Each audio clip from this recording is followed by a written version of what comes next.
And over his talk, he will cover two aspects of security. First, the fun part, how to attack. And the second one is to how to secure iOS app from MITM attack using SSL Pinning. So, securing iOS application with SSL Pinning by Pietro Messineo.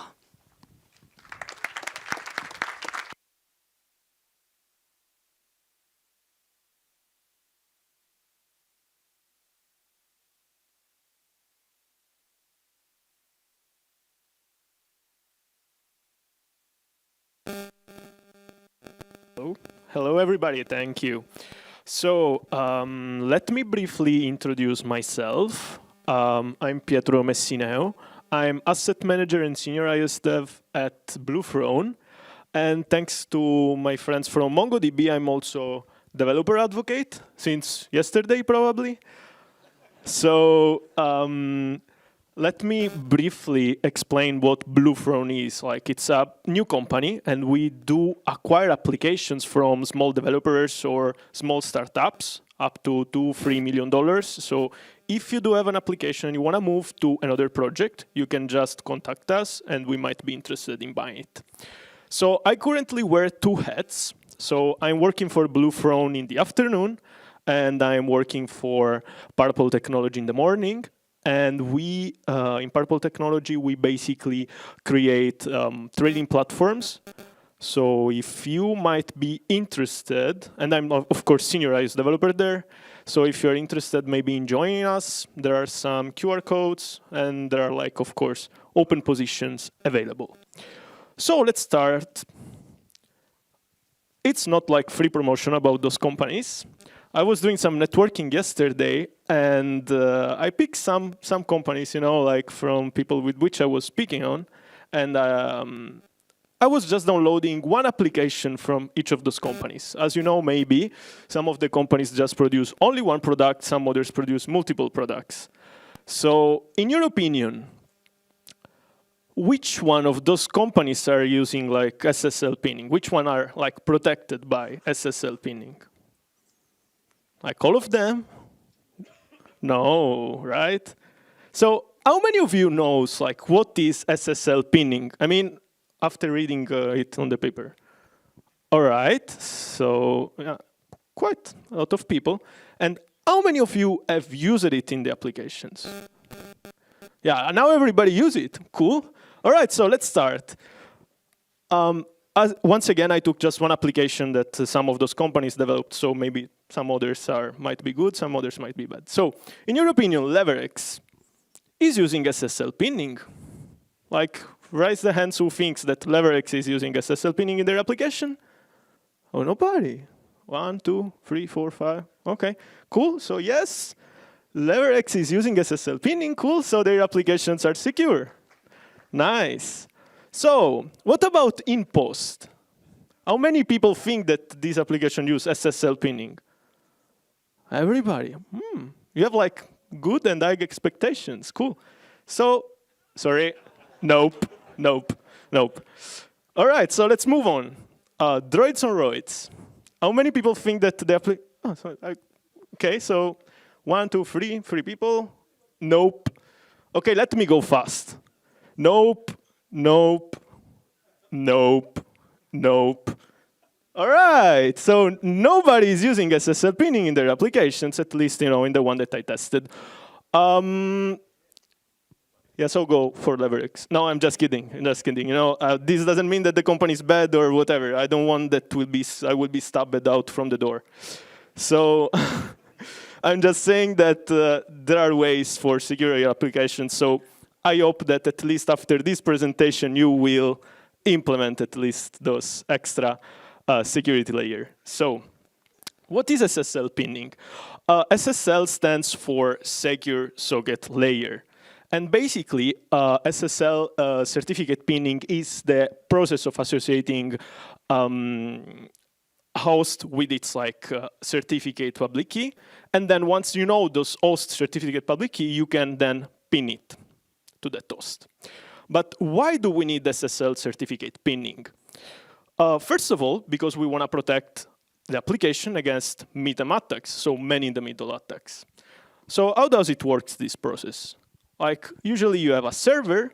The server sends like an SSL certificate, and then there is a bad guy, like that one in the picture, that sends a bad certificate to the client, and you can do several things with it. You can basically avoid, like using SSL pinning, avoid intercepting the network traffic, or avoiding the manipulation of the data that you receive in the app itself.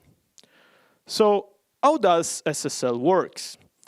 There is like, you have like, the client is sending like a connection request to the server, then the server listens the request, gives a response with those certificates and public key, and then the client check like the certificates and send the encrypted request, like encrypted key to the server.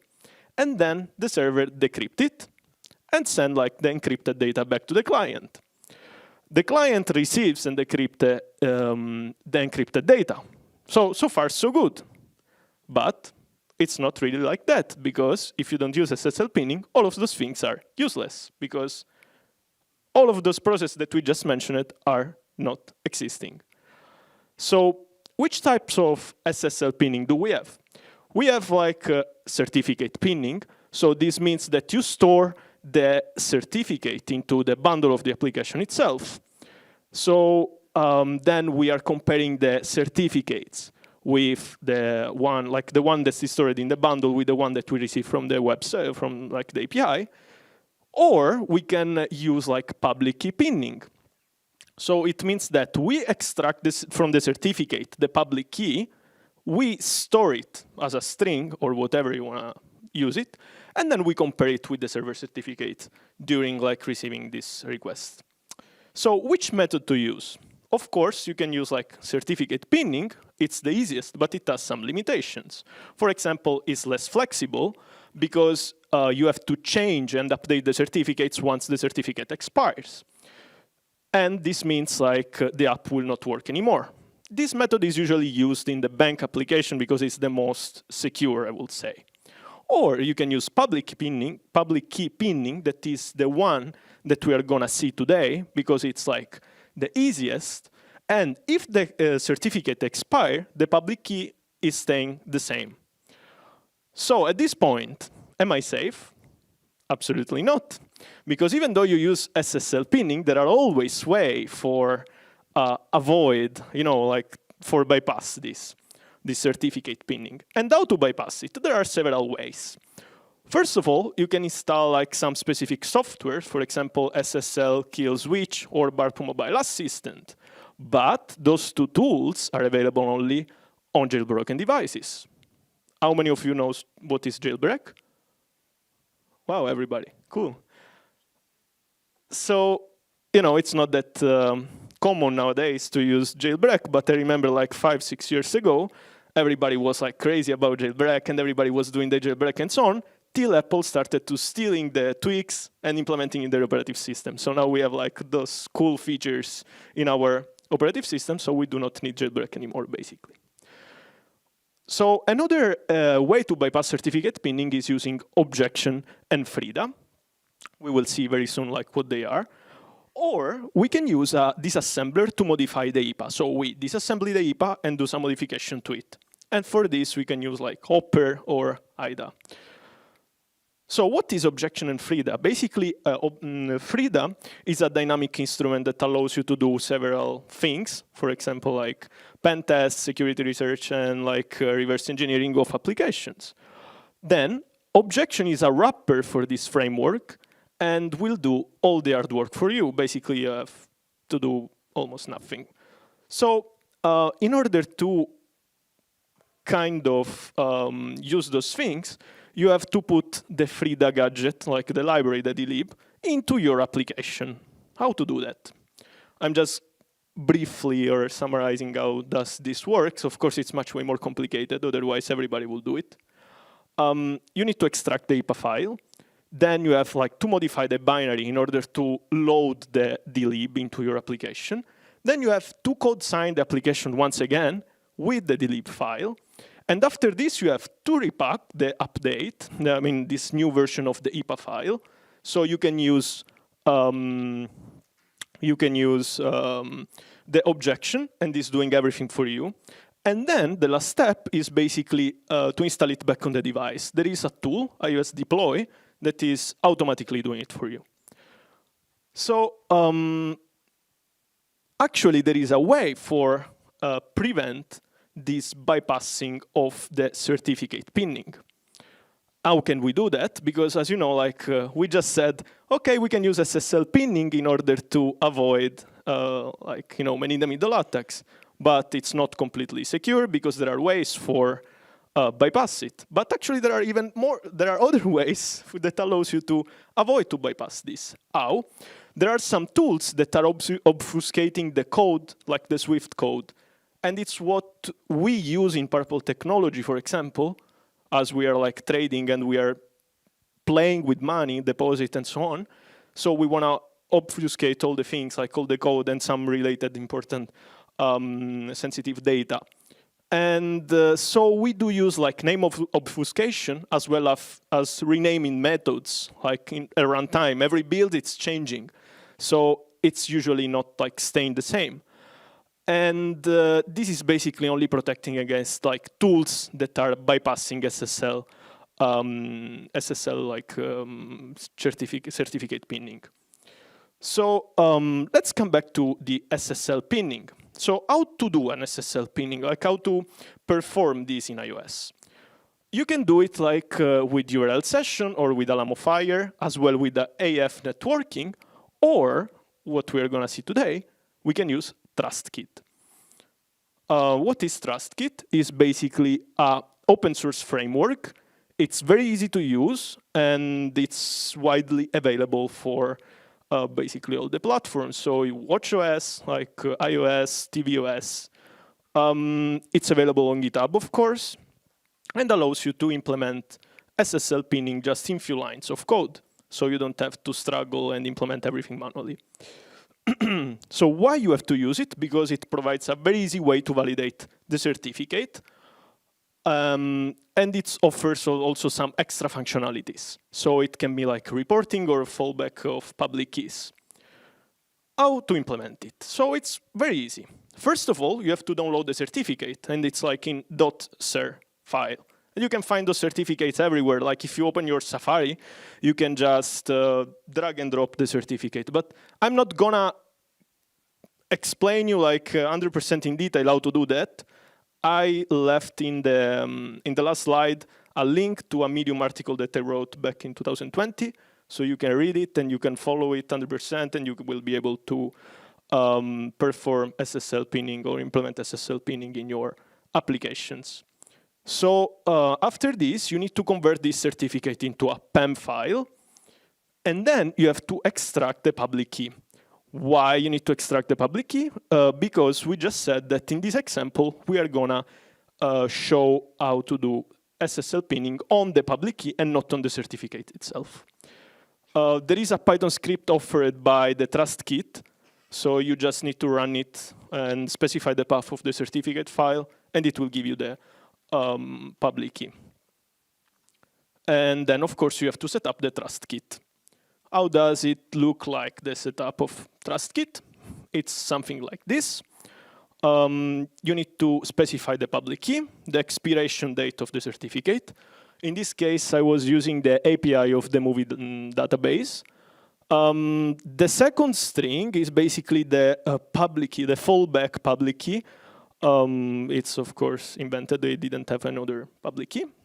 And how does it look? The pinning validation. So basically, the most important part, the hardest part of SSL pinning. Like, how does it look? It might be super scary, you know, because nobody's using it. And here we are. Just a delegate and 2 lines of code. And here you are. You have your SSL pinning. So I don't understand why nobody uses it. I mean, I understand that it's maybe not much required or whatever, and some applications are just displaying a feed with some information, but some others are having login, or I don't know, whatever, allowing you to pick up parcel from the things and whatever. So I don't really understand why. Just with few lines of code, you cannot protect your application. So this is like the slide in which you can get the Medium article with the guide. Well, I can see a lot of people are just scanning it. Go ahead. And I would like to show you a small demo of how to perform like SSL, in the middle attack. And I will also show you a little bit the code about SSL pinning that I implemented in one demo project, just super easy one. I'm not gonna show any application from those companies that I mentioned before.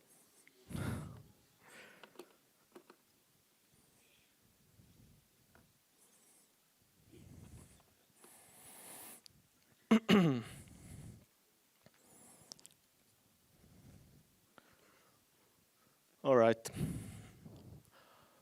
So I will show you first of all. It's just a simple demo project, as everybody knows. This is like just a simple URL session data fetch. So you can see in plain text the API key, very secure, and all of those information. So it's just a simple URL session data task in order to fetch those information from the API movie database. And now I will show you how does it look exactly the same request using TrustKit and protecting it with SSL pinning. Here you are.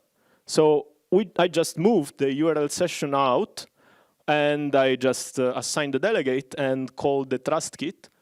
And in the end of our usual data fetch, it's exactly the same.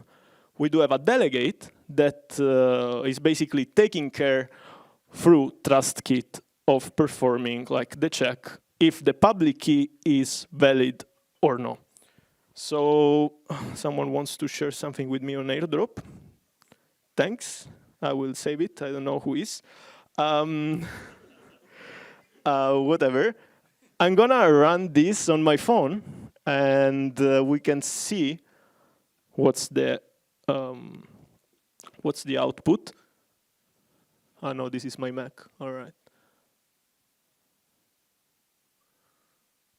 And I'm gonna even like share the screen of the phone.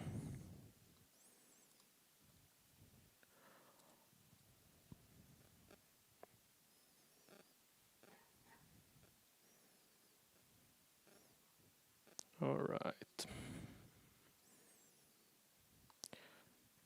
So it's a very basic application with 2 buttons. Lost connection, amazing. Spoiler, my home screen. So it's a basic application with 2 buttons. One is performing the request through the TrustKit. And if I would push fetch movie SSL, you can see here some information like TrustKit is trying to perform the public key pinning. And as you can see, SSL pin found for API the movie database, pin validation succeeded, and we got the data. So 20. 20 is like the amount of movie that we fetched. And instead, if I'm just clicking on fetch movie standard, this is the second button, it's just a normal URL session call. So you just get immediately, there is no validation, there is nothing, you just get the information. Nice, cool. But how can we be sure that this SSL certificate pinning works?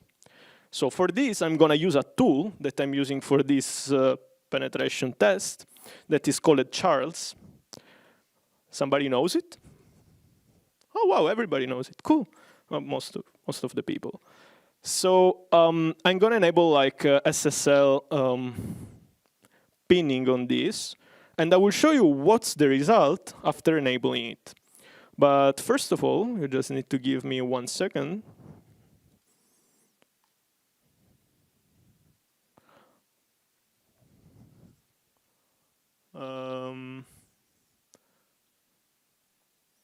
Let me hide this.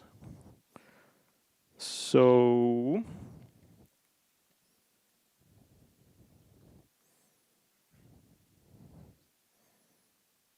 just setting up the phone for with the proxy for Charles.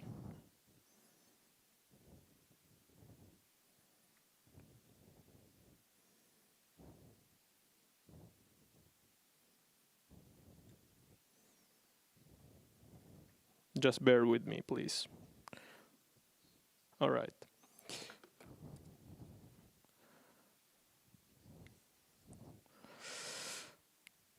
So here we are.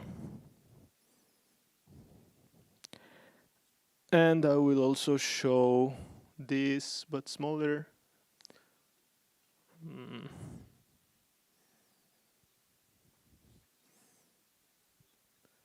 So here you can see all the networking that should going on my phone. So if I will try to push something, it should appear there, but actually it doesn't appear. All right, something is going on, but everything except for the movie database. Cool. Anyway, everything except movie database API call, even though there it's working, here nothing appears. All right, so I just wanted to show you that if you enable certificate pinning through Charles, basically the TrustKit response will be validation failed because it cannot match the public key. I'm gonna show you now another actually application and how to edit on the fly the response that comes from the server. So I have this application here. And as you can see, it's having HTTP request. So basically, you can see in plain text all the things here. It's on my server. It's just a demo. It doesn't really matter. And I'm gonna show you how you can change this response and have some real data changed on the phone itself, like on the inside the application itself. So first of all, you have to enable breakpoints, and here breakpoints. Where is the screen? And once that you enable this, we have to go here. Breakpoint settings. And here we have already this thing. All right. Get all the queries. All right. So we are ready. Let's clean this. And let's relaunch the application once again. Yeah, as you can see, we put a breakpoint. So basically, the response is not going through because we just defined that when we got that server, we want to just stop it. And we want to do something on the data that we received. So we click on Edit Request. And we can see, for example, headers, URL, text, and so on. So we can click Execute. And now the breakpoint is called once again. And in the edit response, we can see the JSON text. So basically, the response that we are going to get. So at this point, we are able to edit the response. And we can then inject into our application the new changed response. So as you can see there is nothing because actually the device hasn't received anything yet. So let's go to change the title of this movie, Jurassic World. And we will just put Hello World. And at this point, we can then click Execute. Execute. All right, my phone went in standby. Cool. Let's change it once again.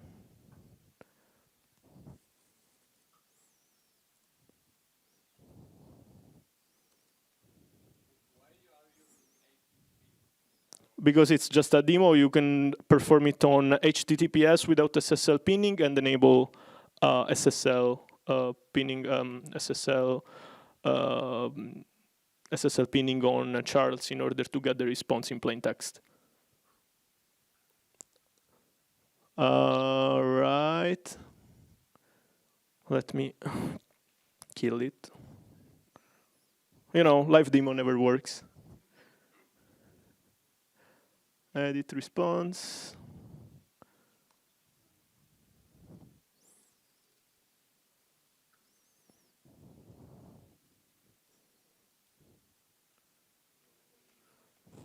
All right, something went wrong. Sorry? Double quotes? I miss it? All right, cool.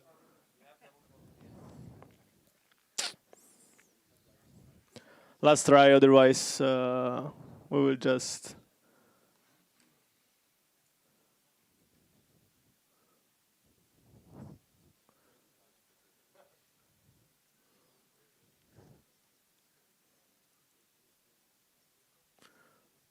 Will it be the correct one? Yes. So let's find... Thank you! So as you can see, the last movie on the right side is having the new title that we change on the fly. So, I mean, all of these mistakes and tries were just for let you understand that you can basically change the response, and it's only up to you what you can do with the response and which parameters you can change. For example, once it happened to me to find a game that wasn't having any SSL pinning, and once you open the app, the game is fetching the API time, like the current time. What can you do with that? You can change the time, and you can increase or decrease the time in order to have some extra points or extra benefits or unlock some levels and so on. Just this is simple example. And why should you use SSL pinning?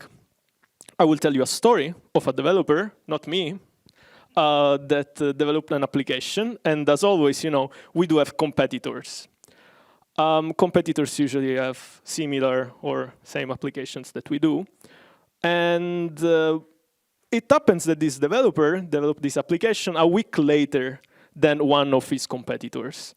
So being a week later means less downloads, because if it's like nice trend, then you need to kind of fit into the market. This developer wasn't using SSL pinning, but was using a private API with some daily limit quota. So what this developer did, in order to steal the downloads, just took the API key of this application, of the competitor, ran a loop, and removed all the daily quota. So all the people couldn't use this application, and they moved to the new one because, you know, it was working. Yeah, it's not me. It's not me. And just an example, just saying. So that's why you should use SSL pinning. I mean, this is one of the reasons why you should use that.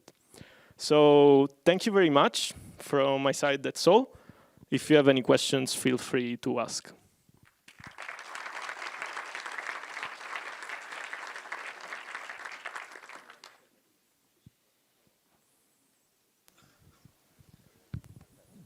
Thank you very much. So you mentioned that this is difficult to extract the API.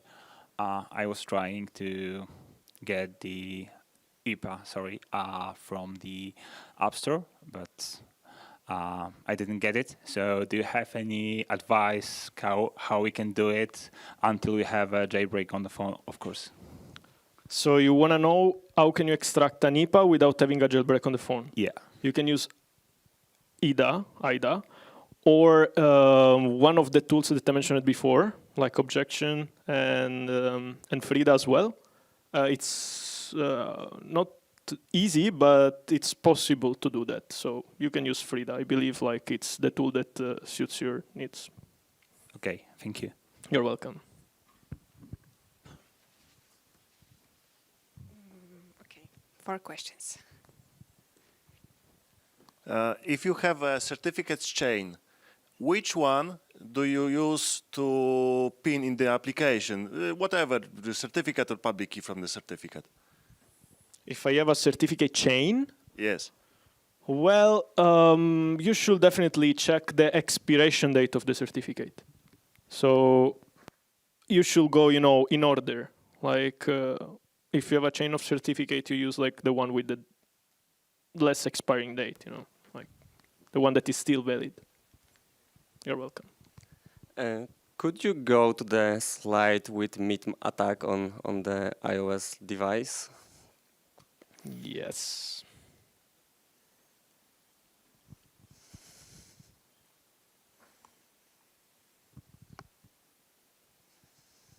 This one?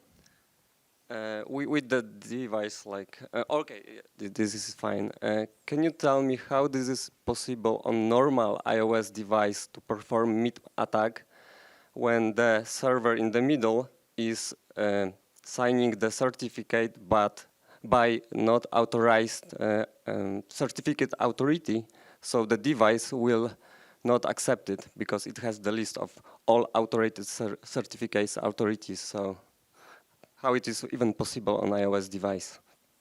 Well, I don't know if I understood your question correctly, but the thing is that iOS doesn't have any certificates by default. Yes, but it has like the list of certificate authorities. Like every certificate is signed by the authority. The MITM, like in the middle, has like the authority which is not authorized on the iOS, so it won't be validated. Yes, now I understood your question. In my demo, I skipped some steps.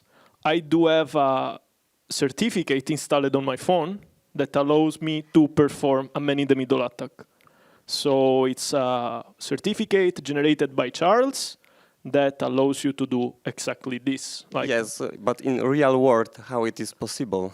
In my opinion, it's not, unless like some certificate authority is like compromised. But I think that Apple should have in these cases like the way to remove that from all iOS devices.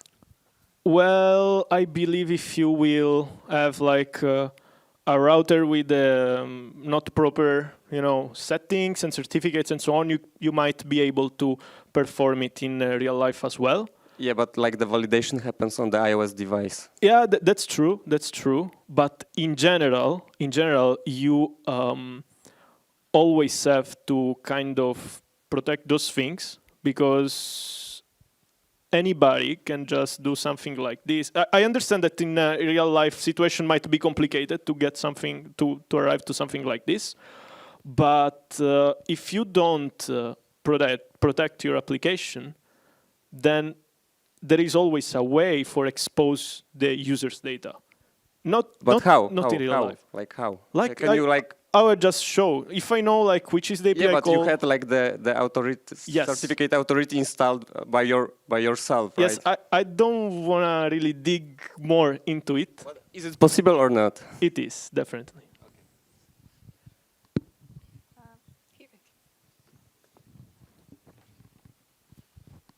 Yeah, thanks. Just a follow-up thing on the previous questions. Maybe we could just store a hash on the iOS device and then have that correlated with the CA on the backend, and from there just take the actual authority. But it's just like an open thought on that. Pietro, thank you very much for your presentation and the stubbornness on the demo. It was really nice looking at that.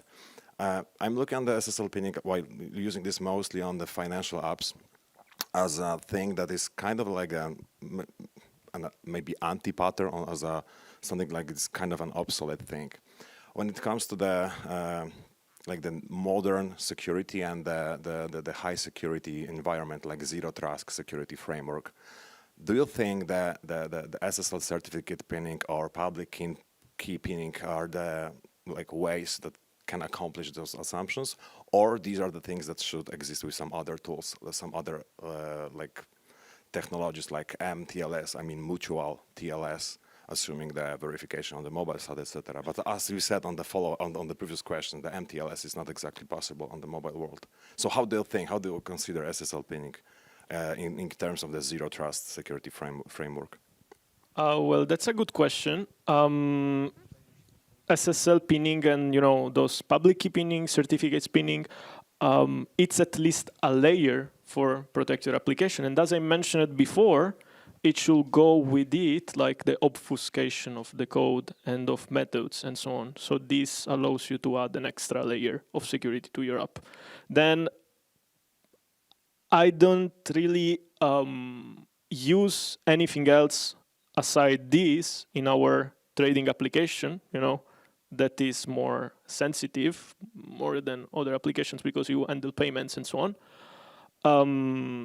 So I do not really know which other advice can I give you except for those two things. Yeah, actually, I would be surprised if you have that under advice, to be honest, because I've just disclosed myself as an Android developer. Sorry for being at that conference as an Android developer, but in our world, we need to step outside of our comfort zone and learn some neighbor technologies. So I really like looking what is happening on iOS and Google world and the Android.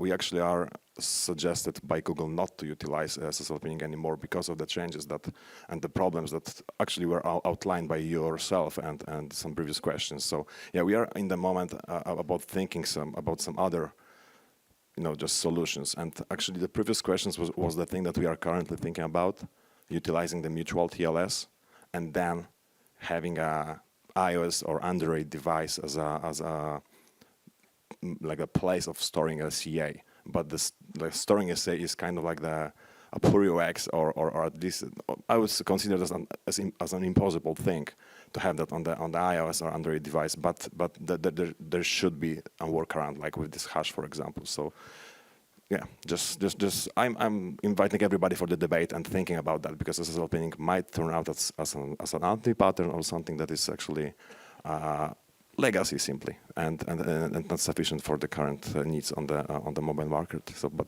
once again, thank you very much, Pietro. Thank you for the question. And yes, we can start a debate, but I believe there will not be enough time. People are hungry as well.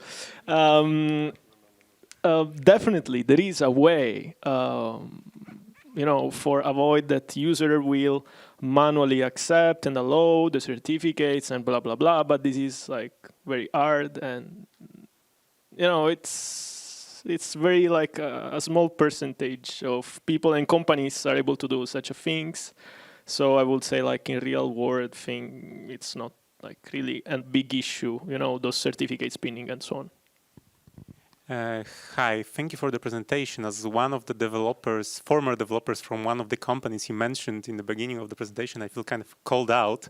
So I would like to say something. Like we had this case where we wanted to implement SSL pinning, but we worked with a third-party company which provided the backend. And to be honest, we couldn't trust them with being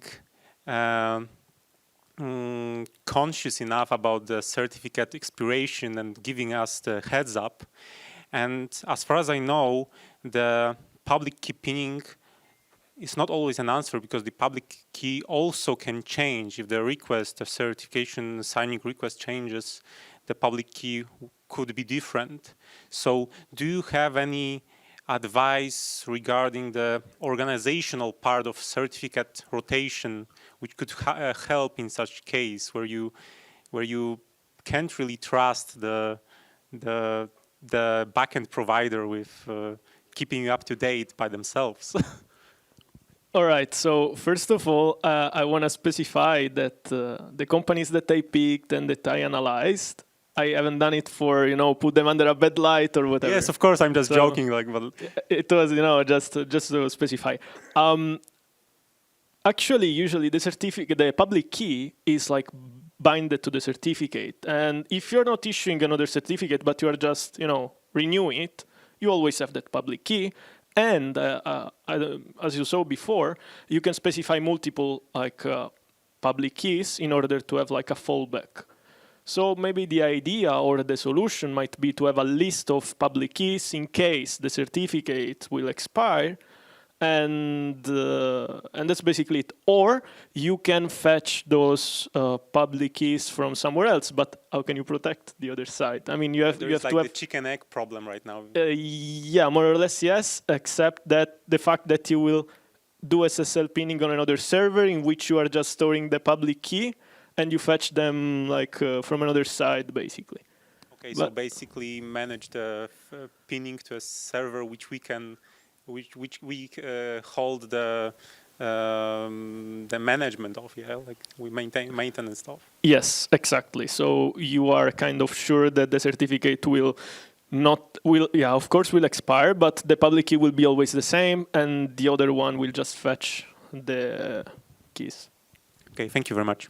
You're welcome. Any other questions?